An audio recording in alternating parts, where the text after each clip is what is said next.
Hello, hello, hello, and welcome back to another episode of Up and In. And I am I Black Elmore, and with me, as always, is my main man Chris Hackney. Chris, how you doing today, buddy? How you feeling? How's your weekend? Feeling good. Good weekend. Ready to talk about the NL East and the AL East tonight. And you Hack did let the cat out the bag this week, as we've been advertising all week. We are talking about the AL and NL East programs this week, and obviously we have a lot of top talented teams, top talented prospects, top talented everything going on in this division. Two divisions could be two of the best in baseball. Definitely don't want to lollygag around because we have a lot of info, a lot of players to talk about. So we're going to jump right into it, and we're going to go ahead and start out in the AL East this week. First team up is going to be our New York Yankees. Here we go. All right, we got a lineup up on the board. Last season, the New York Yankees finished up at 82 wins, 80 losses. A lot of that season was, unfortunately, kind of the reason that they had so many losses last season. A lot of it had to do with a lot of injuries on the team, especially with Aaron Judge, who missed a lot of the season after running into a wall and had an ankle/foot injury going on. Hack, how does the New York Yankees look this season? Is things be more promising than it was last year? I'm kind of jumping off the point you brought up about injuries. I think the Yankees version of the Bash brothers, Judge and Stanton, they have yet to play 100 games in a season together. And that's an astonishing stat when you think of, I think they've been teammates now going on 4 years. When healthy, those two are feared hitters in the middle of the lineup. But unfortunately, especially with Stanton, his health and the contract he signed, they just have not, he has not lived up to that production. Rizzo had an off year last year. He's looking to bounce back. If Gleyber Torres could just play the Orioles every week, every day, he'd be a monster. But unfortunately, he plays the rest of the league and he's looking to have a better year. I think the big key for them is their newest acquisition in Soto. They brought him in to anchor this new look offense. With him setting the table, if Judge and Stanton are healthy, the Yankees offense could be very, very, very pertinent this year. Yeah, I mean, you can definitely expect Juan Soto to fit right in that two-hole, right in front of Aaron Judge. I mean, last season Soto had a fantastic year, 35 home runs, 109 RBIs. I mean, that's a big bat coming over from San Diego. That's a great get from the Yankees. Realistically though, they really want Soto to kind of fit in with the crew in New York because he is on a contract year. They did get him. They gave a lot of prospects away. They really are hoping that they're going to that win now mindset as the Yankees are always in. I do absolutely love this lineup, though. Aaron Judge, Juan Carlos Stanton. Juan Carlos Stanton has definitely lost some weight this season. He's looking good in spring training. Have you seen the videos of him hitting his first home run last week from spring training? Dude is looking fit. It's probably the best I've seen him in a few seasons. So I am hoping for a little bit more production from him. Aaron Judge, like I said, only played 106 games a year ago after a toe foot injury, but in only 367 at bats, he still knocked in 75 RBIs and hit 37 home runs. And so 10% of the time when he got up, he was going yard. So this guy, if he could put in a full season with Juan Soto in front of him, and a healthy Juan Carlos Stanton behind him, this lineup could be one of the best in the majors. And then, of course, you got to look at the pitching staff. Obviously, Garrett Cole, we got a little bit more to talk about him later on in the show. But mostly, first and foremost, we got Carlos Rodon. A 3-8 last year after back-to-back double-digit winning seasons with the White Sox and the Giants. He went from 5 Ks per walk to last season 2.3 Ks per walk, and that's going to be a huge issue. If he's putting runners on base for free. Last year they had some defensive issues. Hack, what do you think of Carlos Rodon's chances of kind of getting back to his winning ways with the Yankees? I think the Yankees season sort of depends on Rodon stepping up in this role. They paid him a lot of money to come in and be 1B. They thought they had two aces on their staff now, and he has not done it. Last year was injury riddled, and I understand that, but this year they really need him to bounce back. In addition to him, they brought Marcus Stroman from the Cubs over. Uh, the man is definitely a good interview. He says a lot. Hopefully, he can back it up out there because the lights are bright. I know he was a former Met, but playing for the Yankees is a whole nother beast over there. They have a much more winning tradition. And lastly, I think I was personally shocked they named Nestor Cortez, the opening day pitcher. But obviously, there 2 years ago, he had a real good year. Last year, another injury got to him, and they're going to give him the ball opening day. So I guess out the gate, we're going to see what he's going with. I I can No, see reason to be optimistic, but the health of this team has not held up over the last couple of years, and that's a big red flag. yeah, no, I really like the fact, Cortez, he's getting his chance to kind of have a bounce back season, 2.44 ERA back in 2022. Obviously last year just under 5 but he only threw 63 innings last year. He didn't really have a chance to get that rhythm going like he did the previous year. So we are hoping for a bounce back. Obviously, Marcus Stroman was in the media talking about how he's going to pitch the second game of the season and pitch the Yankees home opener, which is really important to him to be able to be seen by the Yankees fans. He wanted to be pitched that first game at Yankee Stadium, so that will be exciting. But when it comes down to the brass tacks here, Hack, we got 93.5 as the over under for that Vegas is set for the wins losses on the Yankees this year. What are we feeling? Are we feeling over? Are we feeling under? Garrett Cole's coming back later in the year. How are you feeling? We're going to talk about Garrett Cole later, but I'm going to go with under. And I think that lets you know where I'm headed towards with the Garrett Cole conversation later. But I think their offense is magnificent and they're going to win a lot of high scoring games. I just don't think they're going to win 93 of those games. No, yeah, I mean, I really want to I was hoping you'd go with the over because I was gonna hit him hard with the under. But honestly, it comes down to Carlos Rodon. With him kind of being the main focal point of hopefully sorry, I can't talk today. An improved starting pitchers. With 3-8 season last year in the preseason so far, he gave up 4 home runs versus Yankees prospects in a simulated game. Then he gave up 2 more last week versus the Rays. So Carlos Rodon doesn't seem to be like he's on the trajectory for another bounce back year. So I'm gonna have to agree with you and go with the under. So hey, hopefully we won't agree the whole day, but we are gonna start off today 1-for-1. So in other words, folks, bet the over because we never get it right if we agree. Let's go ahead and hit the next team up for the AL East. Who we looking at? Who we got next? We got the Boston Red Sox playing at Fenway Park. Last season finished at 78 and 84. Vegas has them sitting right around that same numbers this season. Obviously, I'm excited. Chairman Tom Werner has promised fans that they would go full throttle this offseason to improve the team, but only managed to sign Lucas Giolito, who is now out with an injury. So that really didn't fare out too well. He also gave up the most home runs in the AL last year, so I didn't have high hopes, even if he wasn't injured. But how are you feeling, Hack? How are the Red Sox looking?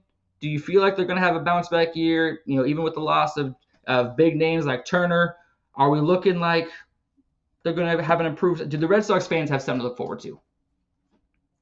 I think it's going to be a long year, but there's bright spots. I think offensively, this looks like the Boston Red Sox teams of old. Because the Red Sox didn't win with huge names in their lineup. They won with good hitters. And I think there's a lot of major league hitters in this lineup, starting with Devers. He's one of the best third basemen in Major League Baseball. And he's been a top hitter now for 3-4 years.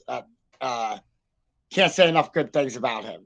Around him, they're really banking on Trevor Story to have a bounce back. And I don't believe he's had a good season since he's left Coors Field. They always talk about that effect, and I think he's one of the players that it's hurt most severely. Yoshida is a fun player to watch. I think he has young and he's promising. I think their biggest bright spot on offense is the first baseman, Tristan Cascas. He had a great year last year. Young power bat. If he makes more contact this year, he'll be even better. But other than that, on offense, the bottom isn't too strong. No, I mean, yeah, when you look at, guys like Tristan Cassis, with a 263 average last year, finished third in Rookie of the Year voting, 24 home runs, 65 RBIs. Also, one thing that really goes unsung about him is his patience at the plate. 70 walks last season, in his limited amount of playing time that he had. Obviously, didn't play the full season, so he has great eyes up at the plate. Another guy, kind of like you brought up, is Trevor Story. I mean, he just signed that 6-year, $140 million deal. Which that's turned into 137 games over the last 2 years. I mean, he hasn't even played a full season combined over the last 2 seasons. Money is not well spent there, and he also has more strikeouts than strikeouts than hits at his time with Boston. He doesn't even have an on-base percentage over 300. This is not the type of play we need from this contract that he's managed with the Red Sox. Kind of like you just said, that Coors Field effect. I don't know what we can expect from him, but luckily, what they're really hoping for is that middle of the season with their bullpen. They have some injured players that will be coming back. Mainly Garrett Whitlock is hoping to have a bounce back season. He had a 1.96 ERA back in 2021. He'll be back available late April, early May.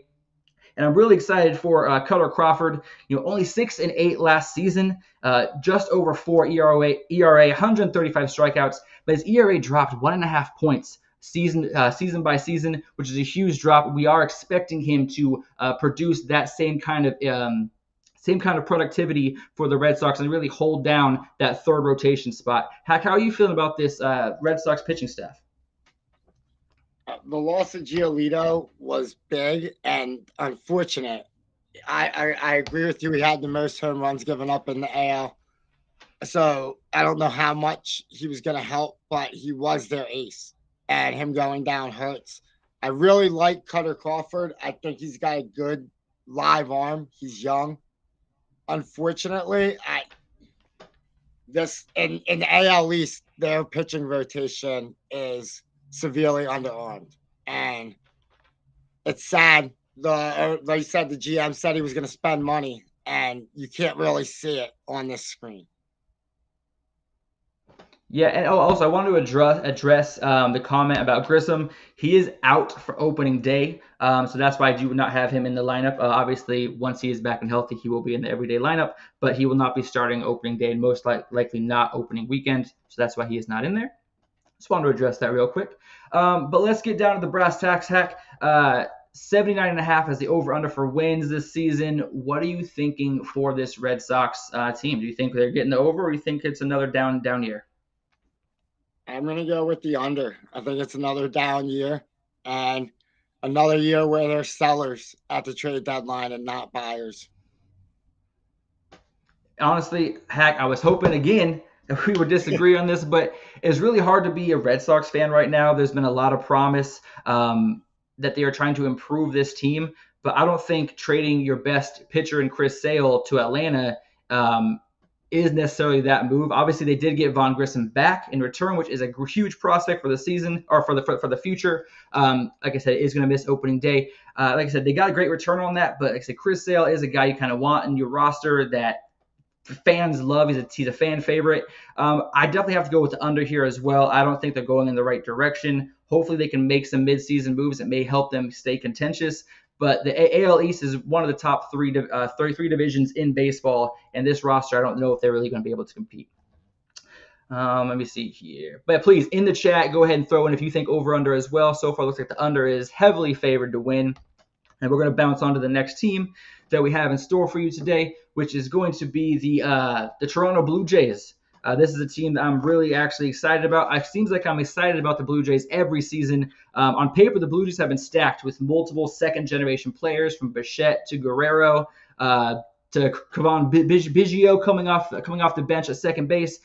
This is a team bound for greatness, or at least it feels like, and they've been just as good as advertised. But as soon as the playoffs hit, this team seems to hit a wall. Have not won a playoff game since 2016. Heck, do the Blue Jays fans have something to be excited for this season, or are we going to see the same fireworks and then the letdown at the end? What do you think? I mean, I love the Blue Jays. I think they're a fun young team to watch. I, like you, have been hype about them for the last couple of years, and like their fans have been a little disappointed at the end, maybe more than a little. But I think Bichette is a very, very fun shortstop to watch. I'm expecting a much better year from him this year. I think he can hit better than he has, and he hits well, but I think he can raise his average to closer to 300. I'm hoping George Springer can be healthy all year for them. I think he's a big cog at the top of their lineup, and he's another player that's often injured, but when healthy, he makes a huge impact on that offense, setting the table. I really love the addition of Justin Turner and somebody you don't have on here that they just signed, Joey Votto. I think there's the thing that's been missing from their locker room is veteran leadership. And Bo Bichette said it when he asked them to sign Justin Turner, to bring that veteran leadership there. And that's not something you often hear from a young player, accepting that you need veteran leadership in a locker room, players that know how to win. Do they have that now? And I think that's going to help him and especially help Vladimir Guerrero Jr. take the next step. I think this guy's a perennial Triple Crown candidate. He could win it every year. Not many hitters have the tools he has. And I think this is the year he puts it all together and has him an epic season. I really hope you're right because I love Vladdy Jr. Just like I loved his dad when he played. But when you really look at the numbers, man, like pitchers are starting to figure out how to pitch Vladdy Jr. Man, like his RBIs, his average, and his home runs have all been slowly on the decline over the last 3 years. Like I said, obviously as he announces himself and what kind of player he is, the power threat that he is, 26 home runs, 94 RBIs, he's a clutch guy, comes up big in big spots. But last season they really found his weakness. And they really kind of sort of pitched around him. They didn't pitch him up and in where he could kind of use his power. So I really look for him to kind of, hopefully during the offseason, he was working on hitting opposite field, kind of expanding his hitting zone and his power area. But, kind of like you said earlier, though, Joey Votto was signed this season. He's not actually on this list right here because he was signed to a minor league deal. He made his first spring training at bat today, first pitch, hit that crap 450 feet. So Joey Votto already making a difference. So expect him to be on this roster pretty soon. Another guy that's not on here is Cavan Biggio. He's going to be their second baseman, usually against right-handed hitters. Him and Schneider will kind of switch in and out depending on who's pitching. So you expect him to be in the lineup probably 50-50 this season. And you did say it best. Bo Bichette, man, 306 batting average, 20 home runs, 73 RBIs.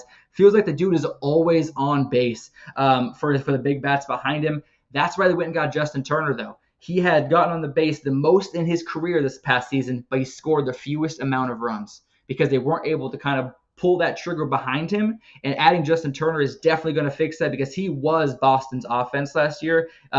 He set career marks in hits and RBIs in Boston last year. So Justin Turner is going to keep that train rolling in Toronto this season and really get things on the right track starting off. But when it comes to the pitching staff, I really like Jose Berrios. He's coming in this season 11-12 last year. Don't let that record fool you. He had a 3.65 ERA. So dude really knows how to pump in the heat. 184 strikeouts. This is the first losing season he's had since his rookie year in 2016. So don't think too much about it going into this season. I expect to have a great bounce back year. Hack, how are you feeling about this pitching staff? Does Jose Berrios have a bounce back season, or who else are you really focusing on? I think Berrios does bounce back for them this season, and I think that's really going to help them have two established aces at the top with Gausman. He's been a stud since coming over. I think the back end of their rotation is extremely strong. Bassett is a great number 3, and Kikuchi gives them innings. It's the 5th starter. Manaea is the wild card. Last season he looked so disinterested. He was out of shape. I've never seen a player fall so far so quickly. Like normally it takes you years to get all the way down to the Florida leagues, and that's where he was. So does it humble him, and does he come back and be the ace that last year they thought he was going to be? And if that happens, now you put him at number 3, Bassett your 4, and Kikuchi's your 5. This is one of the better pitching staffs in the AL East, if not in baseball. So I'm excited. I think the Blue Jays are going to have a very good year this year. All right, well then let's get down to it. Obviously, you see the number there. 88 is 87.5 is the number. Do you think that they repeat another winning season like last year, or do you think we have a slight decline? I'm going to go over. I think that Berrios does bounce back, and I think Manaea ends up at least being a major league pitcher. I won't project him back to being top of the rotation stuff, but if he can just get to middle of the rotation stuff, that's enough to get them over the hump of 87.5 wins at least. And we are 3 for 3 so far with the AL East. I'm going to go with the over as well. I mean, this team is just It's stacked. Like I said, we've seen it the last 4 or 5 seasons. Obviously, like I said, they haven't won a playoff game since 2016. So I wish this segment was, will the Blue Jays win a playoff game? You know what? Screw it. We're changing this. Hat. Will the Blue Jays, more importantly, will the Blue Jays win a playoff game this season? Yes. You think this is the year? See, that's what worries me, because I have them in the. I don't have them win the AL East. I think that the top of the division is too stacked. I think that they may hit a losing streak around the All-Star break that they usually do. That kind of gets them out of the running. But I do think that they do make a wild card spot. The problem is that they haven't won a playoff game since 2016. I don't know if they do it this year. So I am going to go with the over for the wins. But as my second, surprise question, I don't think they win a playoff game this season, which is going to make me sad because I'm a huge Blue Jays fan.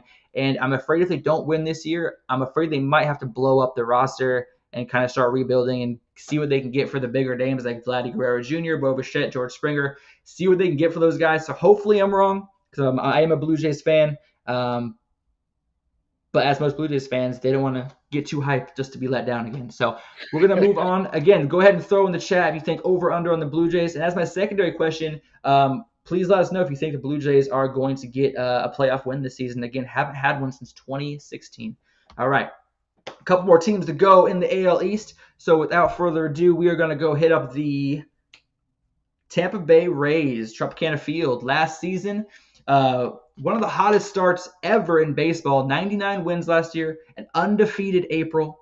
One of the hottest starts to the season ever, I believe. But things cooled off as the season progressed, and they ended up second in the division behind Baltimore. How are we feeling about the Rays this season? They got a couple new faces, but overall, it's pretty much the same core. What are we feeling about the Rays this year, Heck? Same way I feel every year. Not that excited, and they're going to end up winning a bunch of games. Yeah. Offensively, they have the same core they had for the most part last year. The Laos, if Brandon stays healthy, he's a great two-hole hitter. At second base, he adds pop to their lineup. Health has been an issue for him, but it sounds like we're saying that a lot today about health being an issue for these teams. A reason I butcher this guy's name. The left fielder. Randy Arozarena.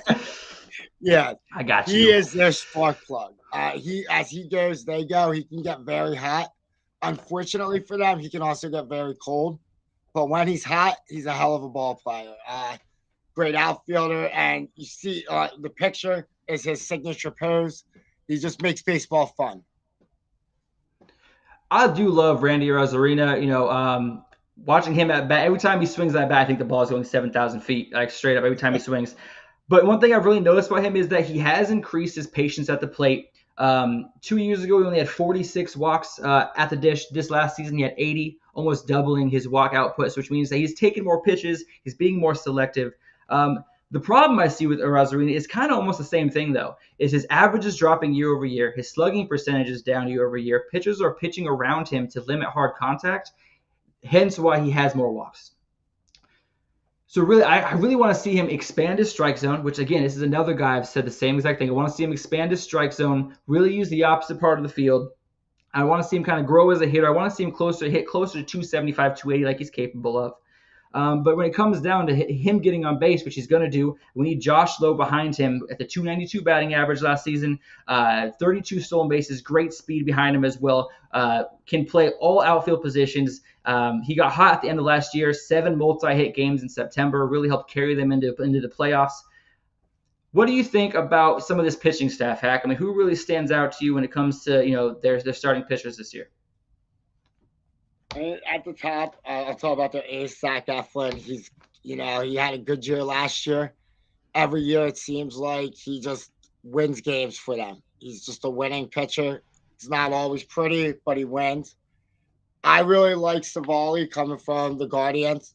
He was a good pitcher. And Guardians, they know how to bring up pitchers. They don't know how to keep them, but they know how to bring them up. And I'm excited for their second-year hurler, Taj Bradley. I think he's got stuff. I think he's going to move from the 5 up to the 3 this year. And for them, that'll be a good jump. He's got a live arm, throws hard.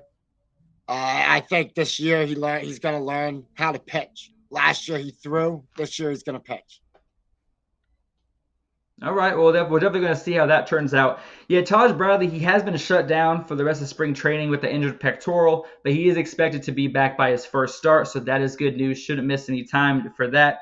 Yeah, what really worries me about Taj Bradley is that 5.59 ERA last season. He gave up a lot of hard contact. Obviously, it was his rookie season, so hopefully we will see the increased maturity level, also with a year of learning and learning under the veterans as well as the pitching coaches. Hopefully, we'll see that the increased, the lowered ERA, an increased strikeout rate over something I'm really excited for. He's got great strikeout stuff, 129 strikeouts in 104 innings last year.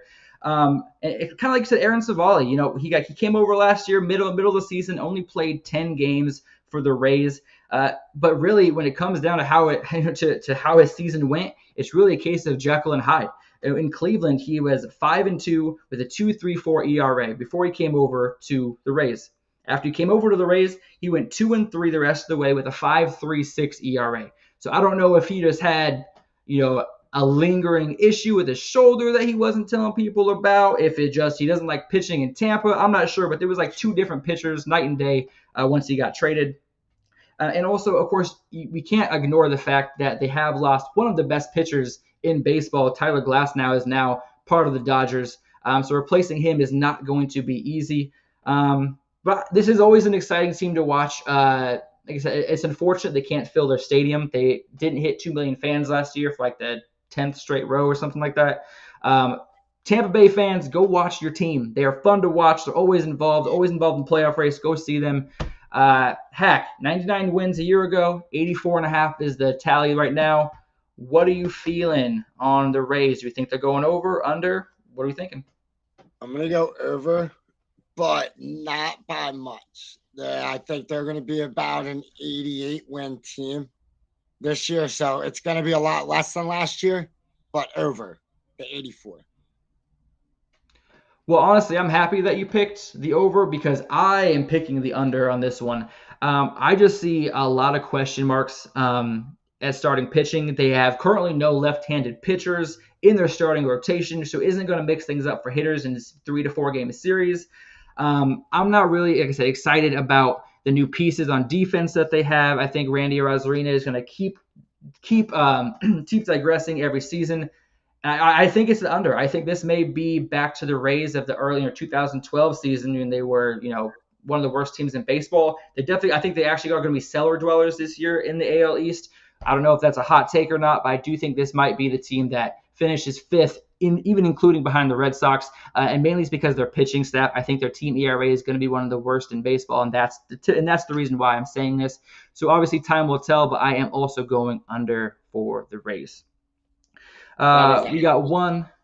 What was that? Do you think that's a hot take? I mean, I don't think so. Dude, their pitching staff, if you look, like I said, Bradley, 5.59 ERA. Savali last year, 5.36 ERA. That's going in the receipt book. Write it down, man. I'm going to say that's a lot of high ERAs in that starting rotation. I'm not really excited about it like it was last season. But here we are, fifth and final team in the AL East. We got the Baltimore Orioles, one of the hottest teams ending the season last year, ended up winning the AL East, over 100 wins last season.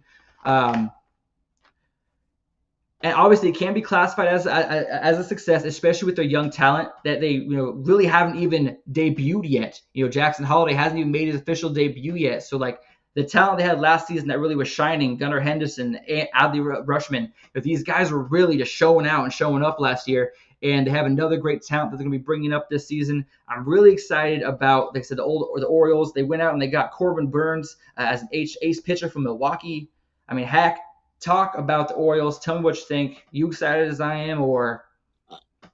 Great young team. It's going to be exciting to watch. You brought up Jackson Holliday. There's another rookie sitting right behind him in the lineup, and Jordan Westbrook. That is, it's amazing. So many hype players are all coming up at the same time, and the Orioles are letting them play. It's refreshing to see, and they're succeeding. I think both those players are going to have great rookie years.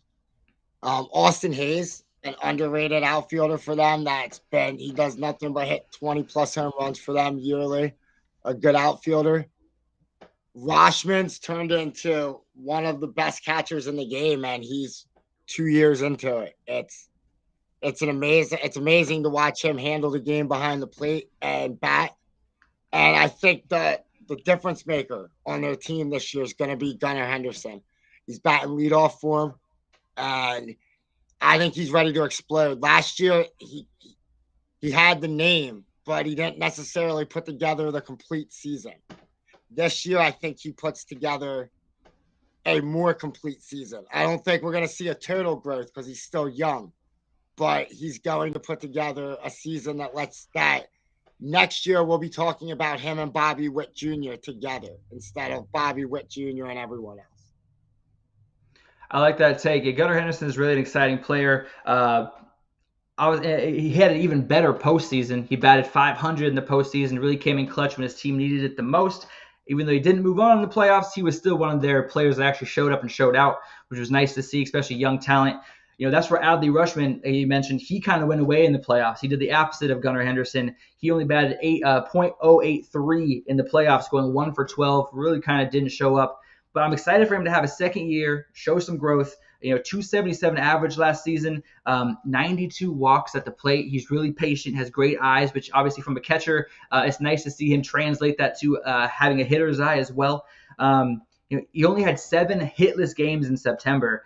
So that tells me that when the season's on the line, though, he was able to make sure he got on base, get hits, drive in runs, 80 RBIs last season. He had 20 home runs. I'm expecting 30 this season. That's the kind of power he has. Jackson Holliday, he's batting .297 this spring. That's somebody I'm really excited to see. He's one of the faces of the future, especially for the Baltimore Orioles, who have numerous successful top draft picks that are on this list right now in front of us. And an unsung move is really coming out of the bullpen. Felix Bautista, their closer, he's going to miss the rest of the season with Tommy John surgery. So they went out and they signed Craig Kimbrell, who played with the Phillies last year. And I think that's a worthy one-year rental. I think that's someone that can hold it down at the back end of the bullpen for Baltimore. And then, of course, we can't forget Corbin Burnes. 10-8 last year, 3.39 ERA, 200 strikeouts. He has not had a losing season since becoming a full-time starter in 2021. And this was his first +3 ERA season, so I really wouldn't look too much into it at the 3.39 mark. What do you think, Hack? Are you excited about this team as everyone else seems to be? Yeah, I think Corbin Burnes was a great offseason addition. It's what this team needed. They now have the ace to go against everyone else's ace in the AL and not blink. I'm a big fan of Grayson Rodriguez. I think this year is a second-year hurler. He's a good young pitcher, and I think adding Burnes helps his progression. That's some of those times we don't talk about how adding an ace, a true bona fide ace, can help younger players, and not only the younger players, but some of the middle-aged players that maybe haven't played with somebody of Corbin Burnes' ilk before. I also like Cole Irvin, the lefty for them, sitting in the 5-hole. I think he's going to have a good year. I expect big things for them. I disagree with you on the Craig Kimbrell. I think he's a good pitcher when healthy and rested. The problem is at his age, his arm can't save 40 of their 101 wins and expect to have him ready for the postseason. But I do think they're a team that could add a David Bedard from Pittsburgh if they end up falling short of their goals this year. And I think that'll be a big question, a big answer on how far this team will go in the season, as of how they address their bullpen issue. Yeah, it is funny that you mentioned not in the bullpen, of course, but you mentioned Grayson Rodriguez. I actually am with you on that. I am a huge Grayson Rodriguez fan as well. 7-4 last season, just over 4 ERA. What I would really like to see from him is, and hopefully Corbin Burnes can kind of help in this, is I would like him to become more of an inning eater. Last season he only pitched past the 6th inning on twice last season. So I would like to see him go further into games more often. That way, the bullpen gets that rest that we're talking about. But when it comes down to it, 90.5 wins, that's a lot of games for the over/under. Everyone in the group chat seems to be pushing for the over for the Orioles this season. Hack, when it comes down to it, what are you feeling in the tough AL East? How do you think the Orioles are going to fare? I think they're going to build on last year and go over. Barring any injuries, this team's set up. They're young. They're fun to watch, and they still play the game hard. I think that the youth of this team, you can see the hustle every day in it. It's refreshing to watch, and I think they're going to comfortably clear 90 wins. Okay, now, second part to that question, and I've been throwing out a lot of two-parters. Do you think they get over 100 wins? Yes. Whew, okay. I am with you on the over the 90.5. I think that is going to be an easy number for them to hit this season. Too much youth, too much talent. Yeah, so I'm gonna agree with you 100% on the over. Please put in the group chat what you think over under on the Orioles this season. Please go ahead and let us know. And then we're also, like I said, that was the end of the AL East segment of the program. Next up, we're going to have the 7th inning stretch, which is going to be updated news and information from the week. It was another slow week, as it was in Major League Baseball this week. So not too much crazy news or anything. But what we do have is I'm calling the Snell tracker. Where is Blake Snell going to go? The latest info from Sports Illustrated is that Yankees are officially out on trying to sign Blake Snell. They are currently eyeing Michael Lorenzen, who ended the season with Philadelphia last season. And 6 hours ago, talking baseball, they were saying that Blake Snell was willing to sign with the Astros for 2 years, $66 million deal. But more recently, an Astros reporter has come out, Michael Schwab over here on the right, has come out and announced that the Astros appear to be long shots to sign Snell and that the Giants are now the new favorites. Please, in the chat, where do you think Blake Snell ultimately signs? Do you think that with the Tides turning to San Francisco, that's where he's signing? I feel like in the last week, you've heard like 5 different teams, from the Angels to the Yankees, Astros, most recently, now the Giants. Hack, what are you thinking about this news? I mean, do you think Snell signs sometime soon, or do you think we're still a long ways out? I think he has to sign sometime soon. The season's getting ready to start. I think your team, the Giants, are the favorites. So far this postseason, only the Giants and the Cubs have done anything with Scott Boras. I think that's the missing link in the whole Snell tracker. It's not so much where's Blake Snell, it's the teams freezing out Boras and his contracts. So I think the Giants are one of the few teams that play ball still with Scott Boras, so we'll probably end up there. Well, as a Giants fan, that's where I'm hoping he ends up. But as a fan of baseball, I just want this to be over with. I just want him to make a decision. You're going to get your money. Sign a 1-year deal as a prove-it deal if you want to. I don't care. Just get on a team. It says giving me a damn headache. Next up, we have some injury update news. Hack, why don't you take this one for us? We have Garrett Cole. The doctor says Tommy John surgery not required. He's going to go 3 to 4 weeks of no throwing. So, obviously, I'm a Phillies fan. This is eerily similar to Andrew Painter for me of last year. And we went through this in Philadelphia where they said that he doesn't need it, just some rest. And a couple weeks later, it was announced he needs Tommy John surgery. I hope that he doesn't need Tommy John surgery. But the Yankees are built not only to win this year, but in the future. And Garrett Cole is a unique pitcher. You don't run him out there if the shoulder's not right. And I don't know. Experience with these major league pitchers have shown that 3 to 4 weeks of not throwing doesn't make you better. It just pushes the injury back. So why not get it taken care of and minimize the damage? That's my fear, that they just don't want to announce it now. So let's wait.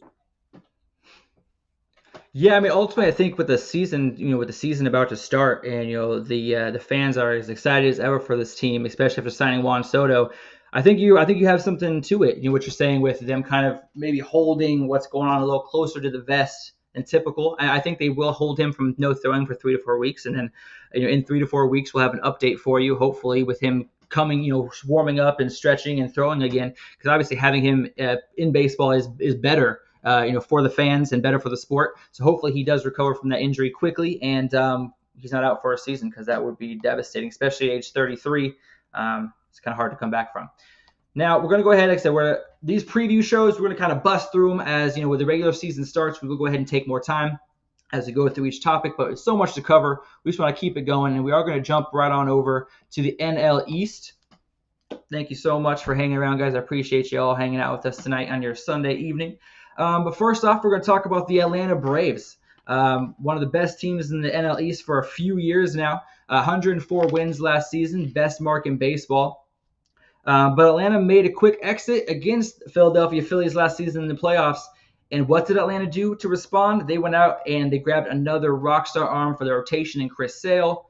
Hack, how is this looking? How does this team look to you? Are you excited about adding Chris Sale? What's the lineup look like? I mean, do the Braves have another 100-plus win season in them?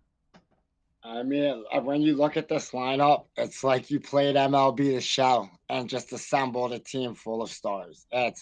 It's hard to, even as a Phillies fan, it's hard for me to tear this lineup down. From top to bottom, they're stacked. What more can you say about Acuna?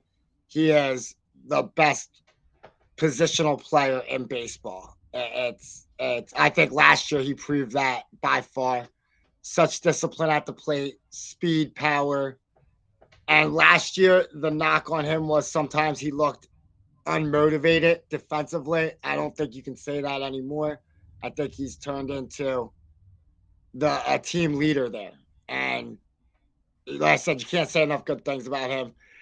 Austin Riley, a third, another young stud that's looks like he's going to be the next in their great young player line. You had Matt Olson have a career year last year. I don't think people knew he had the power, but he actually had a good batting average for Matt Olson. And then the player I'm most excited for this year for them, Michael Harris. He ended the season on such a hot streak. Him and Acuna, it looked like the same player. And when he's playing like that and he's batting 9 and turning that lineup over, Atlanta has – they have good things in store for them if that's the player he's developing into.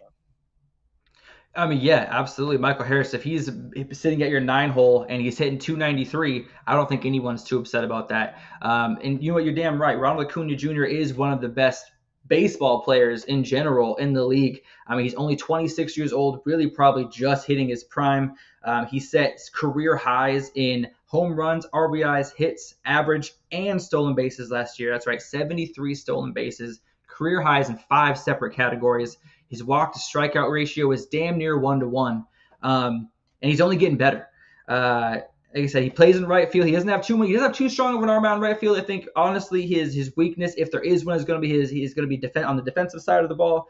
But like I said, what he does offensively, 337 average, that is absolutely insane. 41 home runs. You could put him in the same category as Betts for one of probably the top 2 leadoff hitters in the league. If I'm not speaking for anybody else. Matt Olson, you already said it. He played 162 games last year for back-to-back seasons, 54 home runs. If he can get another season with this kind of production out of him and another 160-plus games out of him, I mean, what more could you possibly want from your everyday first baseman? And he's another superstar on the team who, again, set career bests in home runs, hits, RBIs, and average last season. So these are 2 guys that are setting career bests in damn near every stat. I'm super excited for what this offense can do. It's probably going to be one of the best offenses in baseball, even rivaling the Dodgers. And then you got to go to the rotation. You got Max Fried, Spencer Strider, Charlie Morton, Chris Sale. I mean, this is a nasty line. This is a nasty starting rotation. Chris Sale, 6-5 last year, 4.3 ERA. He had a shaky 2019, followed by 2 injury-shortened seasons, and he's really hoping to get kind of back on track. And get his movement back and really have a top season like he's capable of. How are you feeling about the Braves pitching staff? How are you feeling about the Braves as a whole on the bullpen side of things? I think Chris Sale is going to have a great year this year. I think he's going to return to form with them. He's finally back on a winning team. I just think they stole him from Boston.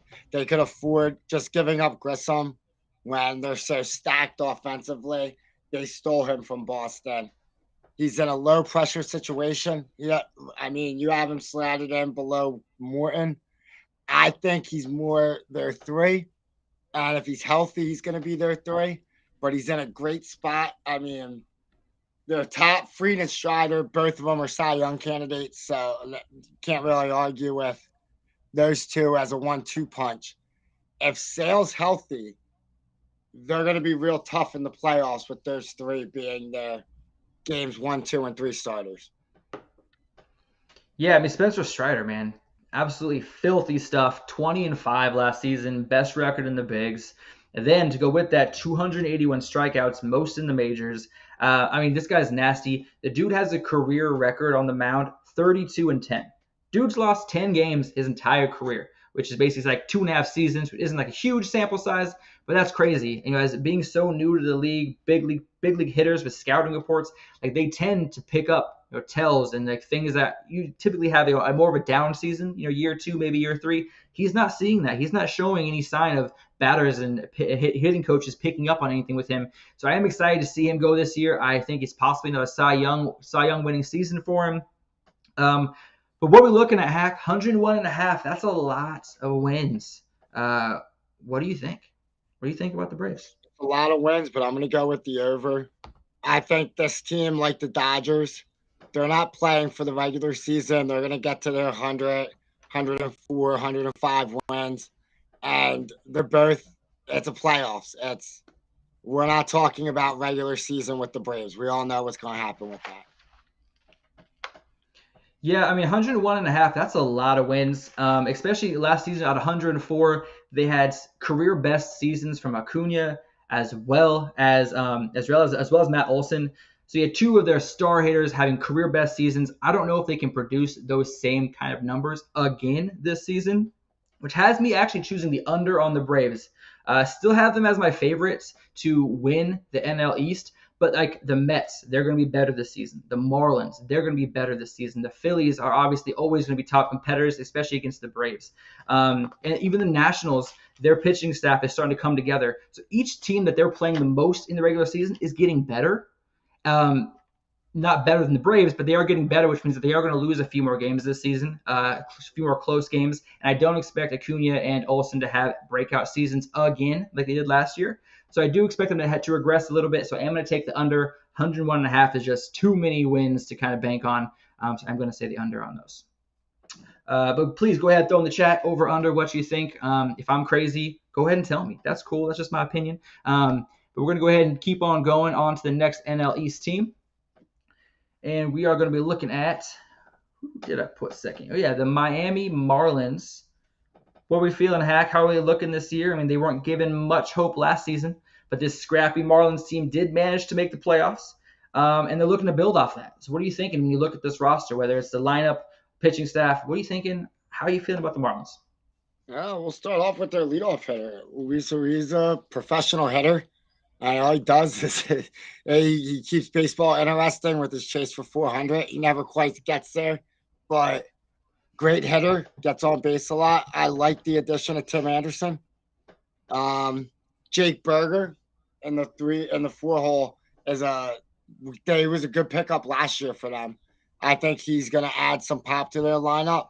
I think the big thing with their lineup is, does Jazz stay healthy all season? He's such an exciting young player. Center field, he plays a prime position on that team. Defensively, offensively, he's their spark plug. It seems like that team takes on his identity. I want to see the Jazz of old, the guy that was on the cover of the show, not the injured. I don't want to say broken down, but compared to what you were, a broken down version of, because you're too young to already be that version of himself.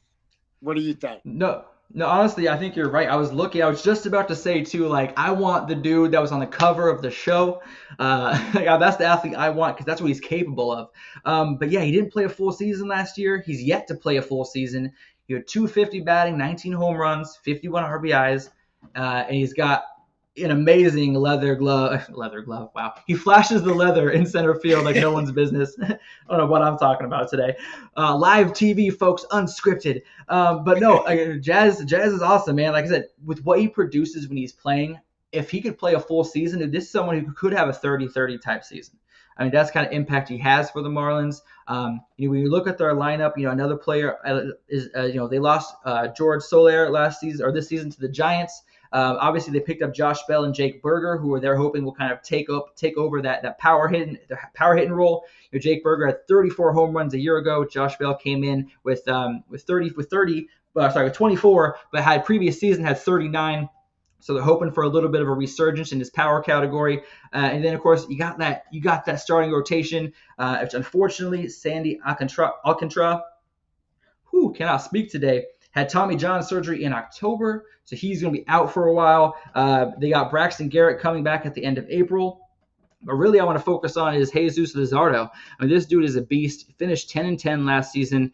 A 3.63 ERA, 208 strikeouts last season in 178 innings pitched. He really has some great put away stuff. 3.8 strikeouts per walk. That's exactly where you want to be. Right around four strikeouts per walk is kind of where you want to be as a pitcher if you're really focusing on it.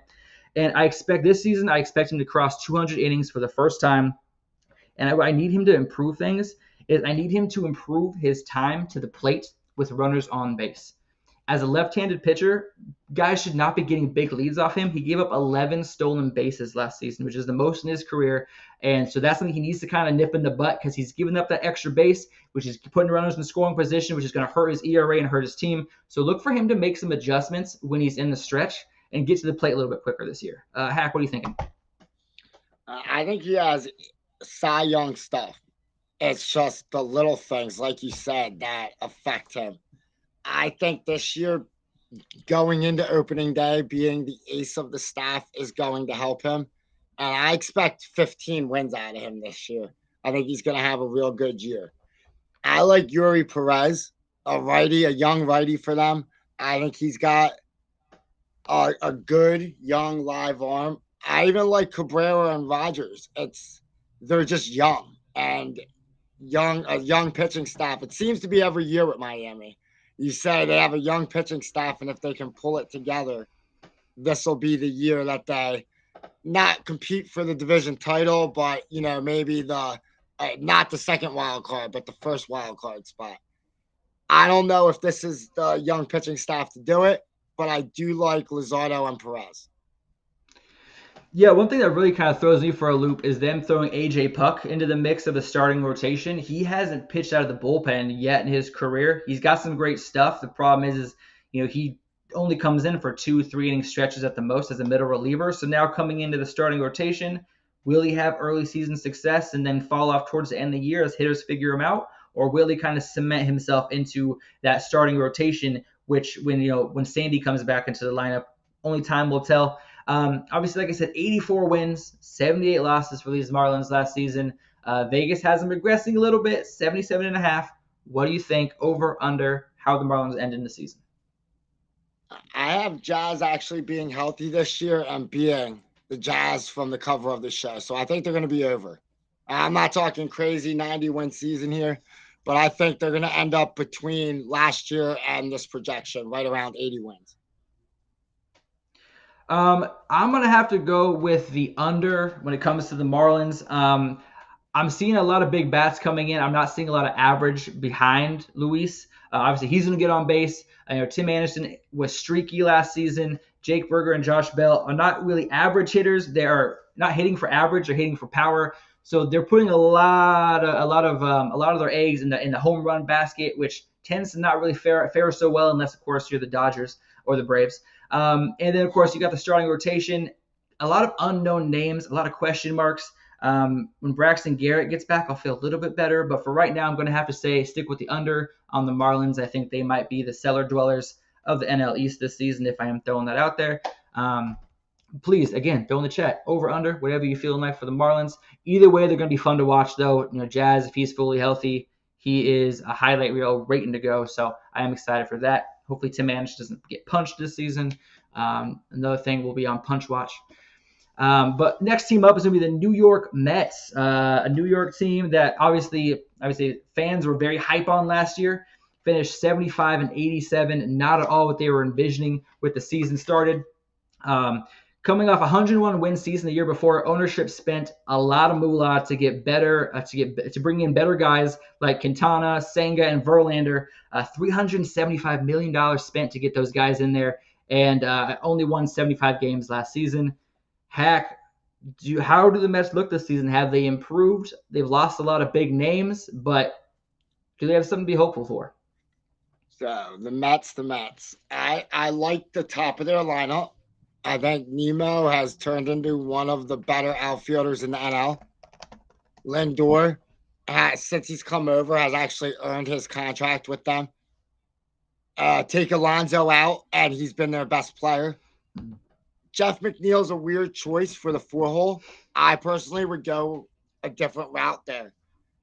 Pete Alonso. I think that's the most intriguing thing with the Mets this season. They've halted their extension talks. I don't.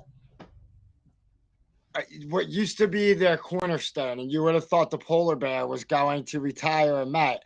When you look at the moves the Mets have made the last 2 years, they look more like a rebuilding team than a team about to sign their cornerstone to a huge contract. So I'm intrigued by where they go with Alonso this year and how that all plays out in the New York media. But I think they have a star in waiting with their young catcher, Francisco Alvarez. I think he should be the 4-hole hitter. He's got power in that bat, and he's an exciting young. There's a lot of exciting young catchers. I don't know if there's been this many in the Major League Baseball in a while, and he's one of them. Yeah, I mean, he definitely has some improvement at the plate to make, but then again, 25 home runs, 63 RBIs in your first season is nothing to hang your hat on. The problem with him as a catcher, one thing you say he's one of the great up and coming young catchers is he's got to get faster pop time. With runners stealing bases, only threw out 13% of runners last season. But the power is there. Just like you said, something to be excited about. Fans love the long ball. He is definitely a guy that is a 30 home run type guy once he gets used to big league pitching. I think once he gets probably maybe not this season, but next season he'll have 30 home runs. That's the kind of power he has. He's definitely a guy that could be the cornerstone of the Mets as far as the catching position goes for the future to come. A guy I'm really excited about this season, is Pete Alonso. I mean, yes, he is a free agent at the end of the season. He is coming off of his worst season batting average-wise at 217, but this dude still hit 46 home runs. Dude still drove in 118 RBIs. I mean, guy can still produce. The Mets just need to pay the man, lock him down. Defensively, he's a stud. At the plate, he's a stud. He just needs, like I said, he just needs to sign him long term, get that contract out the way so they can worry about other players and filling other spots. Francisco Lindor is someone I'm really excited about as well this season. 254 average, 31 home runs a year ago.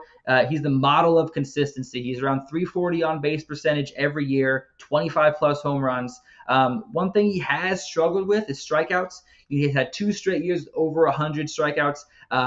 The reason why that is such a big factor is 6 out of his 7 previous seasons he had less than 100. So I don't know if he's swinging more for power now or what he's changed in his batting approach, but I think he needs to kind of change that up, go back to his old way of attacking the at bat, so that he can lower his strikeout numbers. But then you got, of course, the starting rotation. Luis Severino, someone that I'm really excited about for a bounce back season. In 2018, he finished 19-8 with the Yankees. It's been really rocky since then, finishing 4-8 last season, just under 7 for an ERA. Not numbers you want as a pitcher, but he's really hoping for a bounce back season. I really think he's going to have a better season. Only time will tell, the success he will have. Will he be closer to 2018 Severino or closer to 2023 Severino? Only time will tell. And then, of course, we got Jose Quintana, a 3-6 record, but don't let that fool you. Dude had a 3.57 ERA. Dude can bring it. He knows how to keep the ball down, ground ball pitcher. Not a high strikeout guy, but you know what you're getting with him. He's got a sub-4 ERA, and he gives up a lot of ground balls. The Mets just couldn't score for him in the starts that he did make last year, which is why he had that 3-6 record. Hack, what are you thinking about Quintana? Is this going to be his year for success? Is Severino going to have a bounce-back year? What are you thinking about this Mets rotation? I think the Mets need Quintana to have a bounce back year because he's the best pitcher they have on their staff. I agree with you. Severino had good years with the Yankees, but it's been a long time since then. Mania had that magical night that he threw a no hitter, but since then, nothing's really been great for him as a pitcher. And Hauser and McGill are placeholders for the rotation. I, I don't have much bright side things to look forward to in this Mets rotation. I guess the positive is it's better than the rotation they had at the end of last year. That's true, and then also you got Senga coming back. He's starting the DL. He's starting the season on the DL with a shoulder injury. He should be back hopefully before the All-Star break. So that's a ray of hope. And then of course their closer Edwin Diaz is just finally back after missing last season after getting injured in the World Baseball Classic. In his first spring train outing, he had 3 strikeouts, 3 up, 3 down, 1, 2, 3, in absolutely dominating fashion. Stuff looked electric. So Edwin Diaz coming back, I think, will definitely improve, them closing out games and, really being that stop force in the bullpen. But Hack, they got the over/under 80.5, so they got them increasing 5 wins. Is this a 5-win better team than last year, or are we kind of looking at another season of woes for Mets fans? I think a season of woes. I have them under. I think they're going to start slow. And by the trade deadline, the 2 players you were talking about, Alonso and Diaz, will be traded to contenders. Yeah, I'm gonna have to go with the under as well. I'm not huge. I'm not really excited for the Mets. That's just a lot of arms with a lot of question marks, a lot of questionable stuff. A lot of players hoping for bounce back years usually doesn't spell success. If you have 1 or 2 guys that are really like looking to cap off a bad season, that's one thing. But really having 3, 4, 5 guys hoping to like resurface their careers in New York this season, I'm not too high on that. Not happening. I'm definitely going with the under on the 80.5. I love what you said about Pete Alonso possibly being traded about the deadline. That would be an interesting piece to hit the market. As a DH or as a first baseman, he could really help someone's lineup. So we're definitely gonna have to keep an eye on that. But again, hey everybody, thank you so much for hanging out with us. We got 2 more teams to cover. So thank you all so much for kind of hanging out, and again, join the chat, feedback. We appreciate it. Coming up next, though, after we talked about the Mets, we're going to talk about the Washington Nationals. Gene in the chat has the Nationals being the cellar dwellers this season. But we're going to see how Hack and I feel about that. The Nationals, they are in a rebuild, but they are seeing strong contributions from young players. Hack, when you look at this Nationals roster, what are you thinking? How are you feeling about what you're seeing? They have some players. It's like they have the Winker, Senzel. I used to think highly of them when they were young players with the Reds coming up. So we'll see if they can resurrect something here in Washington. Joey Gallo is good for the long ball. Does a low batting average, high strikeouts, but he's going to hit home runs. Meneas is a nice player at DH. And Ruiz is shaped into a good catcher. I think the brightest spot on this team is the young shortstop, CJ Abrams. I know you're a big fan of his, so I'm going to let you expand on him. Yeah, I mean, honestly, I love what I see from him.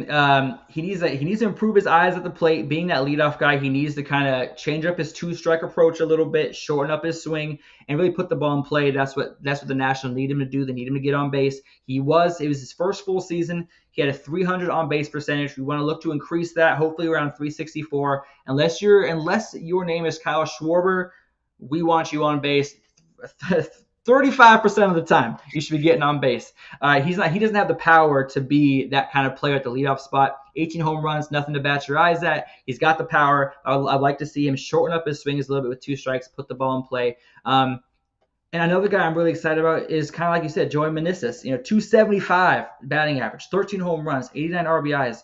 Power was down from 2022 when he hit the same amount of home runs in a third of the games. So he played like a third of the games he did last season, hit the same amount of home runs, but he's still that power threat. He still has the potential of going off for 25, 30 home runs, and he's going to need to be that guy this year for the Nationals offense.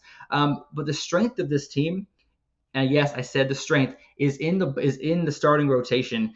Guys like Josiah Gray, Finished last season 8-13, but dude had a 3.91 ERA, 143 Ks. He is by far one of my favorite pitchers in baseball. ERA dropped from a career 5+ ERA to a 3.91 this year, showing extreme growth. He's very young, 26 years old, I believe. He's got a lot of maturing to do, a lot of growth to do. He's got a long career ahead of him for the Nationals and in the majors. He's done a lot last season on minimizing hard contact, working the corners, using his off-speed stuff the right way. And his strikeouts are down and his walks are up, but really that's showing how he's pitching smarter to these hitters. And then, of course, we've got Cade Cavalli, coming off of Tommy John surgery. He only played one game in 2022 and gave up 7 runs to Cincinnati, but he was having shoulder soreness that entire game. But he's got really good stuff, 3 strikeout to walk ratio. I'm excited to see what he can kind of bring to the table when, once he's all healthy and in the lineup. What are you feeling, Hack? How does the lineup look to you? How does the rotation look? What are you thinking? I think the fact that I'm most excited for Cade Cavalli and he's not in the opening day, the opening day rotation says everything about their rotation. The best thing I could say about Patrick Corbin is this is the last year of that contract. So on game 162, the Nationals can throw a party for that because they're out of that extremely, extremely bad contract that they got stuck with there. Josiah Gray is a good young pitcher, but he's not going to win many games, unfortunately. Just this team isn't built for many wins there. After him, I think Washington's in for a long year. I know you're excited for them, but I think they're in for a long year this year. And there's not much. I am excited. I am excited about the Nationals. Last season they were picked to be the worst team in baseball. They managed to do that. No, I'm just kidding. They managed not to do that last season. But like I said, they had stretches last season where they showed what they could be. And I think this year they do put it together a little bit. I think they are able to put some winning streak together here or there. I think this team does finish around 500. So I am going to go with over pretty easily. I have them probably about 75, 78 wins. So increasing on last year, I think Josiah Gray takes a huge leap forward as far as the pitching staff goes. I think that Cade Cavalli, when he does start, he's going to have a really great season. Mackenzie Gore is somebody who's got a live arm, somebody that can put a lot of innings up for you. And C.J. Abrams, I look for him to make another jump as well. And just like I said, shortening up that stroke, getting on base more. And I feel like a couple of these unknown guys, we have guys we haven't seen or heard from a lot, is going to step up. And this team's going to have a successful season, not in the sense of making the playoffs, but a sense of improving off of last year. So I think they are going to have success. I'm taking the over. And then we have one more team to go, folks. And that, of course, we're going to end on the Philadelphia Phillies. Obviously, the locals' favorite, Hack's favorite team.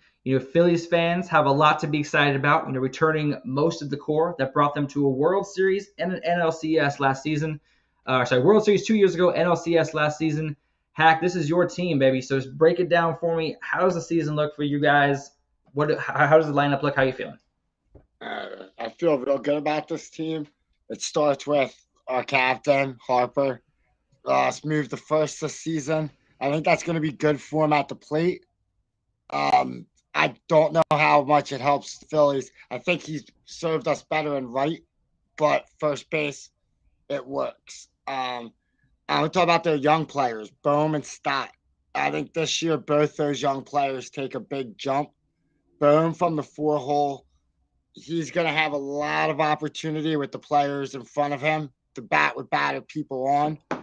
And with Realmuto behind him, he's going to be the guy to see the pitches. He's got to do stuff with them. I think Stott last season for the entirety of the year was their best hitter. He's becoming a guy that can punch the ball through either side and just a professional hitter. I love the guy. I think he's going to mature into a leadoff hitter. Then we have Phillies fans, the bane of my existence here, Johan Rojas. Can you hit? The man can play center field. He's quick defensively. One of the better center fielders in the game. But he can't hit. He hits like I'd like to imagine I would hit in the major league, but I'd probably be worse. But the fact that he hits like most pedestrians believe they would hit is that's going to be an issue. And then the guy that, just like the chat, like Gene said in the chat, I think Trey Turner is going to explode this year. I think he's going to make this, he's going to be the thing that puts the Phillies over the hump. And I think he's the reason the Phillies are going to be having a parade. But we'll save that for another show. What do you think?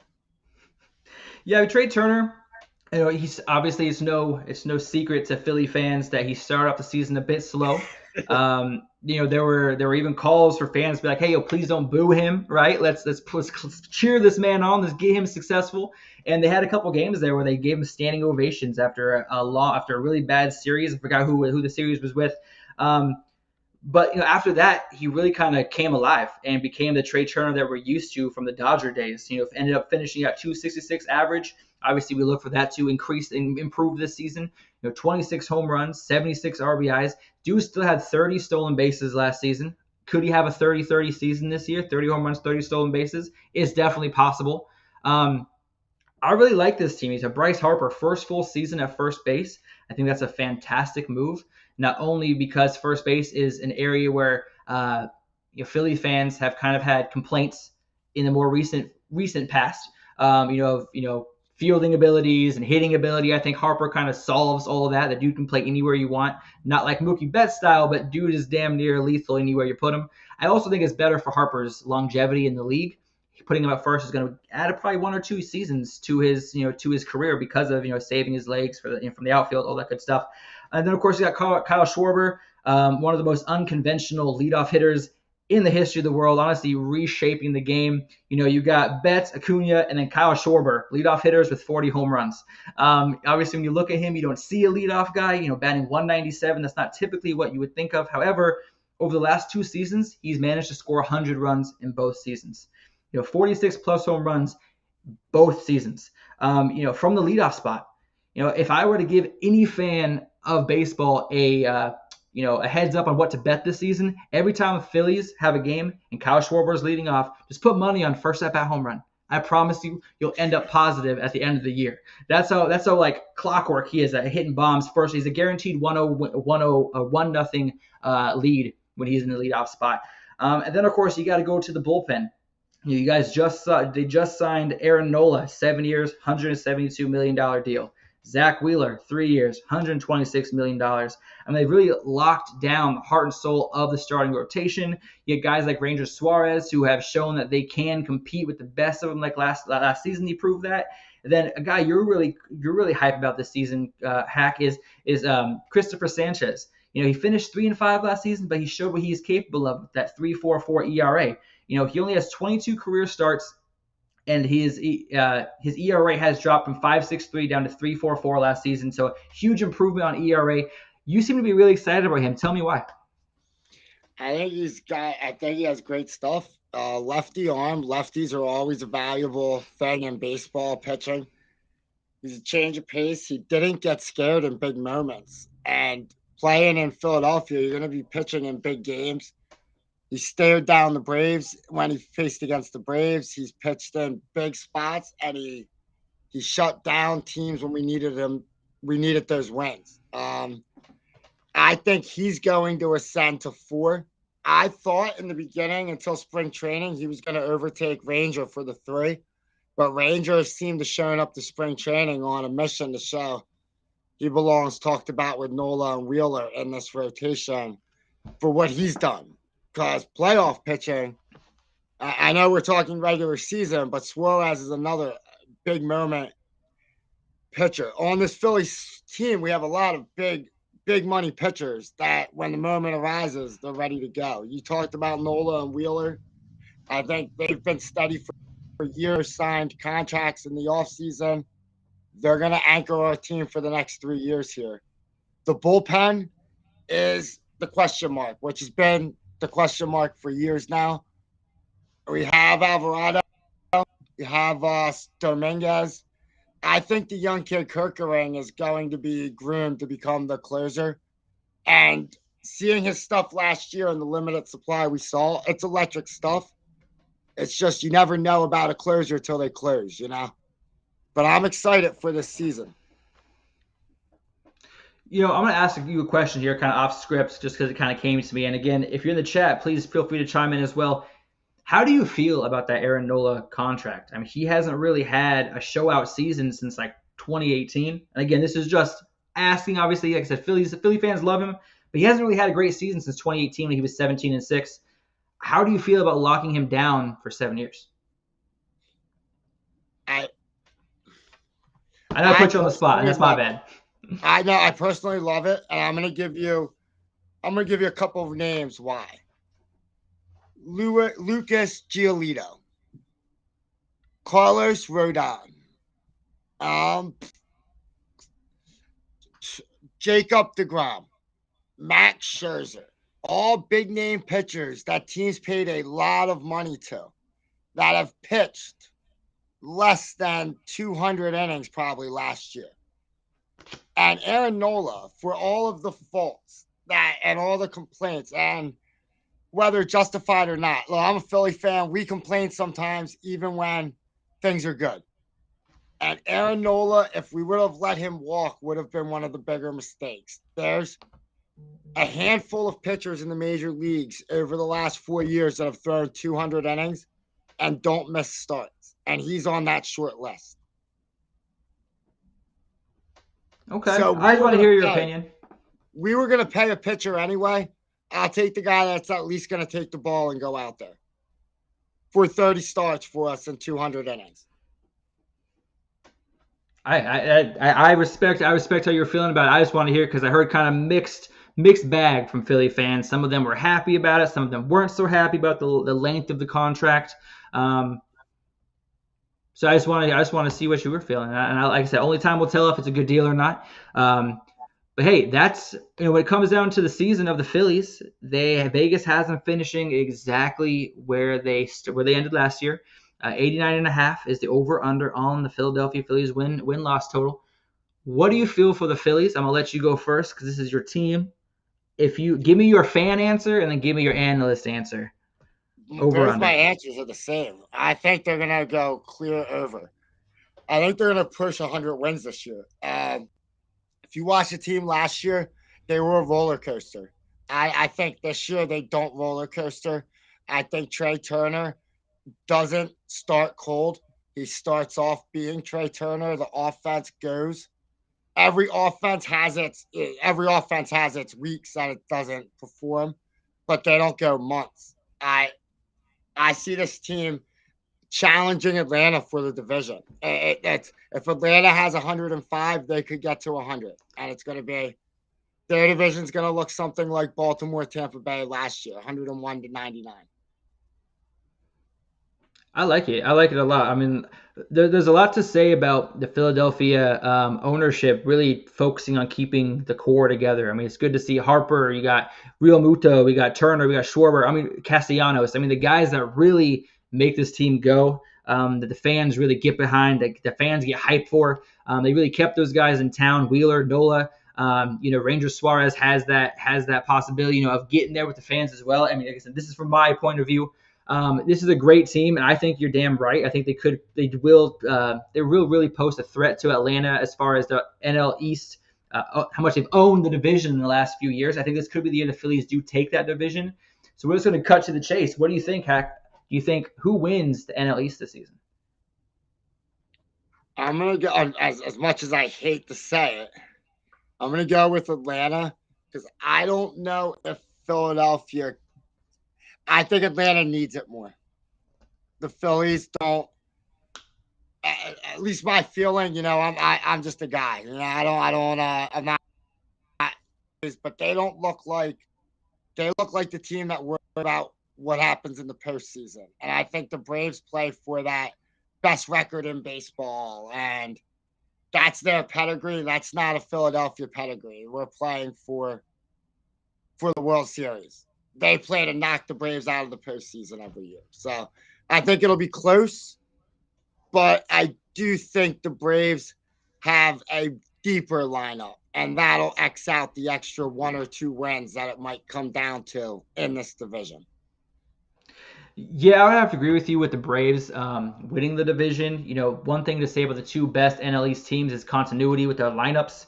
Obviously, they have the same superstars year in and year out, which builds camaraderie amongst the players, which helps in those late season pushes because everyone has each other's backs. There's no drama, and honestly, I don't think the Phillies want to win the division. I think the Phillies when their backs are against the wall and they're the underdogs, they thrive.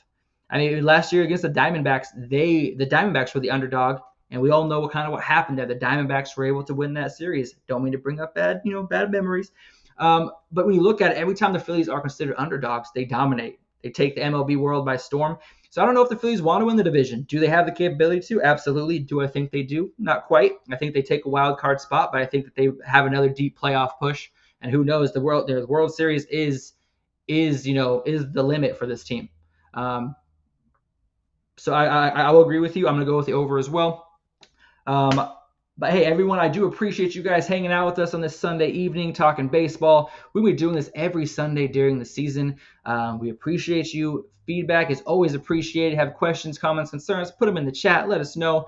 Other than that, we appreciate everybody, and we will see you guys next week. We're going to show you guys the outro, which is showing our preview for next week. A lot of good stuff coming out, and have a great evening.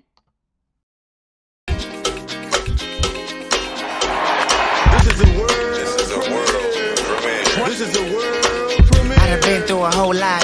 Trial, tribulation, but I know God. Satan wanna put me in a bow tie. Pray that the holy water don't go dry, yeah. As I look around me, so many motherfuckers wanna down me, but they know me gon' never drown me. In front of a dirty double mirror, they found me, and I love myself. The world is a ghetto, big numbers and big eyes. I love myself, but they can do